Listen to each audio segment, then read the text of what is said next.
बाबा रामदेव के कहने पर पोस्टमार्टम नहीं हुआ। तो यहाँ पे एक सवाल खड़ा होता है कि क्या राजीव दीक्षित की मृत्यु के पीछे बाबा रामदेव का हाथ है, ऐसा कहा जा रहा है। संदेह पैदा किया जा रहा है कि इन्होंने पोस्टमार्टम होने से, जब राजीव दीक्षित जी के शरीर को बर्फ के सिल्ली पर लेटाया गया तो पूरी शरीर नीली बैगन के जैसे हो गई थी।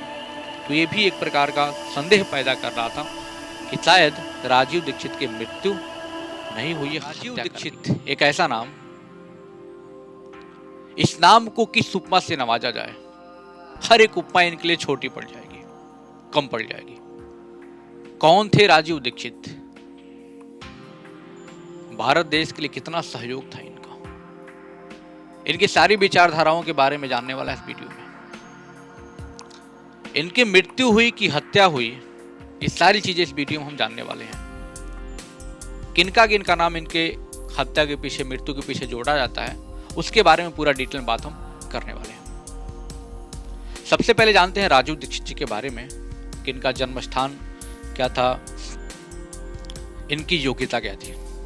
तो सबसे पहले जाने तो राजीव दीक्षित जी का जन्म अलीगढ़ की अतरौली तहसील के नाहा गांव में हुआ था। योग्यता की बात करें तो राजीव दीक्षित जी बीटेक किए थे आईआईटी इलाहाबाद से, और एमटेक किए थे आईआईटी कानपुर से, और पीएचडी किए थे फ्रांस से। ऐसा इन्फॉर्मेशन हमारी टीम ने हमें इकट्ठा करके दी है, ऐसा कहा जाता है। अगर इनकी योग्यता की अगर बात की जाए, देखी जाए, तो बीटेक, एमटेक और पीएचडी, वो भी फ्रांस से। तो अगर ये चाहते तो एक अच्छी खासी नौकरी, मतलब कि अच्छे खासे एक वैज्ञानिक साइंटिस्ट बन जाते और अच्छी खासी सैलरी उठाते और जीवन बढ़िया तरीके से जीते। लेकिन राजीव दीक्षित जी के मन में सिर्फ एक था, अपने देश के लिए काम करना है। इतनी योग्यता होने के बाद भी एक कुर्ता सिंपल और कांधे में एक झोली लटका करके गांव-गांव चप्पा चप्पा पहुंच जा रहे थे अपने देश के प्रोडक्ट को यूज करने के लिए और देश को आगे बढ़ाने के लिए। राजीव दीक्षित जी के बारे में बात करी जाए तो इनकी इतनी विचारधाराएं थी, लगभग हर एक विचारधारा से मैं सहमत हूं। ये आपकी राय हो सकती है कि आप सहमत हैं कि नहीं है, लेकिन मैं कुछ चीजें आपको बताने वाला हूं। राजीव दीक्षित जी इतने पॉपुलर होते जा रहे थे कि जहां पर भी खड़े हो जाते थे वहां पर भीड़ इकट्ठी हो जाती थी और वो जगह कम पड़ने लगता था। जिस भी ऑडिटोरियम इनका प्रोग्राम होता था, स्वदेशी को लेकर के, कैसे देश को बचाना है, कैसे स्वदेशी प्रोडक्ट को यूज करना है, कैसे एमएनसीज को भगाना है, कैसे लक्स, डव और ऐसे पता नहीं कौन सारी क्रीमें हैं, इनको यूज नहीं करना है, स्वदेशी अपनाना है, इसके बारे में बात करते करते इतने पॉपुलर हो गए कि इनके लिए हर एक जगह छोटा पड़ने लगा। और इतने पॉपुलर हो गए कि इनकी मृत्यु हुई कि हत्या कराई गई, इस पर एक प्रश्न चिन्ह खड़ा हो जाता है। राजीव दीक्षित जी ने मल्टीनेशनल कंपनीज को ऐसे धोया कि हमारे देश में मल्टीनेशनल कंपनीज आने से डरती थी। बड़ी कंपनियों के छक्के छुड़ा दिए थे। इनकी वजह से कहा जाता है कि इनकी वजह से ही अपने देश में कोल्ड ड्रिंक की सेल कम पड़ गई थी, सेल कम होने लगी थी।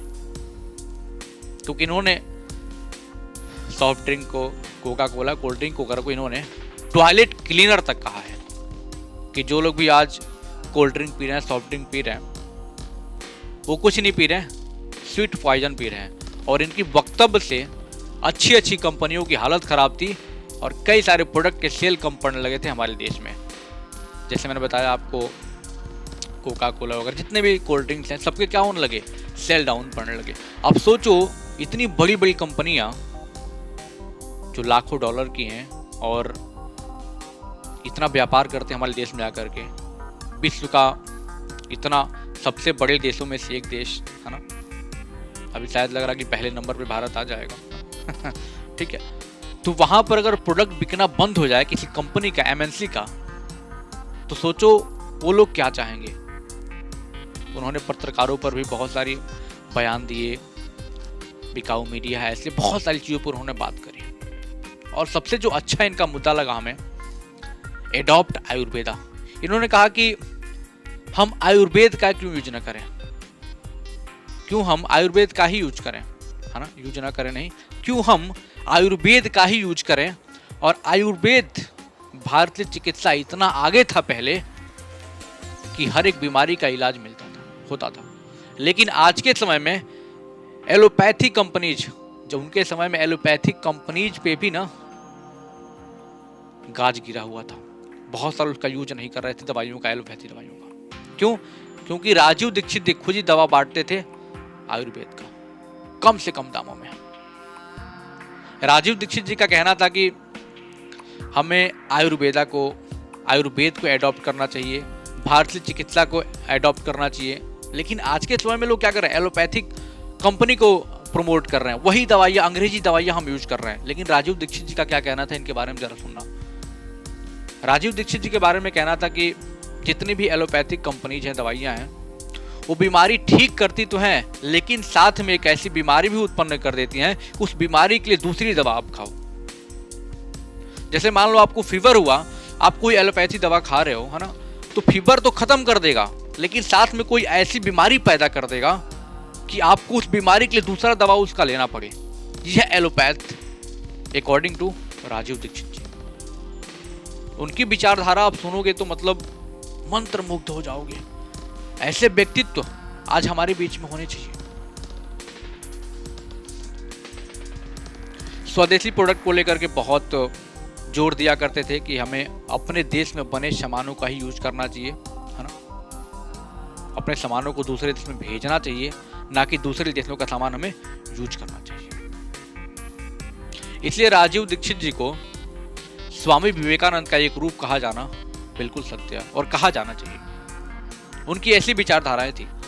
राजीव दीक्षित जी इंडियन एजुकेशन सिस्टम पर भी बहुत सारे सवाल खड़े किए। उन्होंने कहा मैकाले का ये शिक्षा पद्धति चल रहा है। उनका कहना यह था कि पहले के समय में, मैकाले शिक्षा पद्धति के पहले के जमाने में क्या होता, लोग अपने बच्चे को नौकरी नहीं करवाते थे। हमारा देश तो एंटरप्रेन्योर का देश था, व्यापारियों का देश था, हम अपना खुद का काम करते थे। लेकिन जब से शिक्षा पद्धति मैकाले का आया, जब से ये चीज़ें होने लगी, तो लोग 8-8 घंटे की ड्यूटी करके बस 50 से 60 हज़ार 1 लाख महीने की कमाना चाहते हैं और चाहते हैं कि हमारी लाइफ सिक्योर रहे, खुद का बिजनेस, एंटरप्रेन्योर नहीं बनना चाह रहे हैं। ये थी लॉर्ड मैकाले, लॉर्ड तो नहीं बोलूँगा, मैकाले की शिक्षा पद्धति, है ना। इसलिए उन्होंने उसका बहुत पुरजोर विरोध किया था कि हमारे पहले के समय में गुरुकुल शिक्षा पद्धति हुआ करती थी। गुरुकुल में बच्चे जाते थे, 25 सालों तक शुरुआत के ब्रह्मचर्य का पालन करते थे और उनके हर एक तरीके से विकास, उनके भौतिक विकास, शारीरिक विकास, मानसिक विकास, हर प्रकार के विकास होते थे और अपने देश के लिए और अपने लिए कुछ करना चाहते थे। लेकिन आज का ऐसा शिक्षा पद्धति हो गया है कि लोग सिर्फ ये चाहते हैं कि पढ़ने के बाद हमें नौकरी मिल जाए और 8 घंटे की ड्यूटी करें और 2 दिन की छुट्टी, सैटरडे संडे छुट्टी रहे, पार्टी करें, एंजॉय करें, देश के बारे में ना सोचें। इसी चीज का वो विरोध करते थे राजीव दीक्षित जी। और इनके वक्तव्य इतने वायरल हो रहे थे, इनके भाषण इतने वायरल हो रहे थे कि इनकी सीडीज बिकने लगी। पहले के समय में देखो यूट्यूब वगैरह नहीं था बहुत ज़्यादा, क्या सीडीज, इतनी सोशल मीडिया नहीं थी, तो सीडी में आपने भी देखा होगा, सीडी में क्या हो रहा था, सीडी में बिक रही थी इनकी बयान, इनके बातों को लोग सुन रहे थे, इतना अच्छा बोलते थे। आप भी कभी सर्च करके सुनना राजीव दीक्षित जी को, है ना।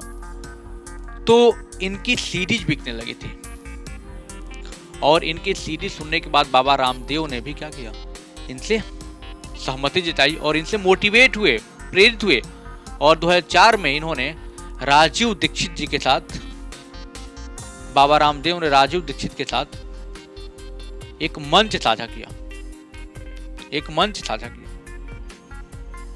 और राजीव दीक्षित जी ने 2010 में, बाबा रामदेव भी हम कह सकते हैं कि बाबा रामदेव ने 2010 में, है ना, एक पार्टी का गठन किया, भारत स्वाभिमान पार्टी, जिसके सचिव राजीव दीक्षित जी थे। अब ये अपने पार्टी का प्रचार करने के लिए गांव-गांव पहुंच गए। बाबा रामदेव भी इनके सारे कार्यकर्ता भी गांव-गांव पहुंच करके भारत स्वाभिमान पार्टी का प्रचार कर रहे थे। 2010 की बात है, राजीव दीक्षित प्रचार करते करते छत्तीसगढ़ पहुंचे। दुर्ग जिले में एक बाथरूम में बेहोशी की हालत में इन्हें पाया गया और इलाज होती है और फिर इनकी मृत्यु हो जाती है। वहीं से प्रश्न चिन्ह खड़ा होता है कि राजीव दीक्षित को कभी कोई बीमारी थी नहीं, हार्ट अटैक था ही नहीं, फिर भी इनकी मृत्यु कैसे हो गई। इसी पर प्रश्न चिन्ह खड़ा होता है कि राजीव दीक्षित की हत्या कराई गई है, ना कि मृत्यु हुई है, और इनकी हत्या के पीछे बाबा रामदेव का भी नाम जोड़ा जाता है। बाबा रामदेव जी का भी नाम इसमें जोड़ा जाता है। क्या है पूरी सच्चाई, आइए जानने का प्रयास करते हैं। हालांकि ये जांच का विषय है, उस समय जांच भी हुई थी, हालांकि अभी कोई रिपोर्ट इसका नहीं है क्या हुआ था, कैसे हुआ था, बट कुछ चीजें ऐसी हैं जो संदेह पैदा करती हैं कि अपने आप से उनकी मृत्यु नहीं हो गई है, हत्या की गई। क्या संदेह पैदा करती है? इनकी मौत के बाद इनका पोस्टमार्टम नहीं हुआ था, और पोस्टमार्टम किसकी वजह से नहीं हुआ था? ऐसा कहा जाता कि रामदेव बाबा ने मना कर दिया था कि हिंदू रीति रिवाज में शरीर को से छेड़छाड़ नहीं करना चाहिए, पोस्टमार्टम नहीं होना चाहिए। तो बाबा रामदेव के कहने पर पोस्टमार्टम नहीं हुआ। तो यहाँ पे एक सवाल खड़ा होता है कि क्या राजीव दीक्षित की मृत्यु के पीछे बाबा रामदेव का हाथ है? ऐसा कहा जा रहा है, संदेह पैदा किया जा रहा है कि इन्होंने पोस्टमार्टम होने से मना कर दिया। दूसरा संदेह ये पैदा करता है कि जब राजीव दीक्षित जी के शरीर को बर्फ के सिल्ली पर लेटाया गया तो पूरी शरीर नीली बैगन के जैसे हो गई थी। तो ये भी एक प्रकार का संदेह पैदा कर रहा था कि शायद राजीव दीक्षित की मृत्यु नहीं हुई है, हत्या कराई गई है। इस पर आपका क्या विचार है? आपने कहां से इंफॉर्मेशन कलेक्ट किए हैं और आपने क्या देखे हैं इसके बारे में? आपने क्या सोचा इसके बारे में, क्या हो सकता है? पॉपुलैरिटी को लेकर के इतने फेमस हो रहे थे, विदेशी कंपनियों का बहिष्कार कर रहे थे, उनके छक्के छुड़ा रहे थे, धुलते जा रहे थे कंपनियों को, तो इनके इतने दुश्मन हो गए थे, तो हो सकता है कि इनकी हत्या करा दी गई हो। आपका क्या विचार है? आप भी हमें कमेंट बॉक्स में कमेंट करके बताइएगा। और किस पर डिटेल वीडियो चाहते हैं, कमेंट बॉक्स में कमेंट करके हमें जरूर बताइएगा, हम जरूर उस पर वीडियो बनाएंगे। अच्छा लगता है चैनल को सब्सक्राइब करिएगा, फेसबुक पर देख रहे हैं तो फॉलो करिएगा और शेयर करिएगा, लाइक करिएगा। मिलते हैं किसी अगले वीडियो में। जय हिंद।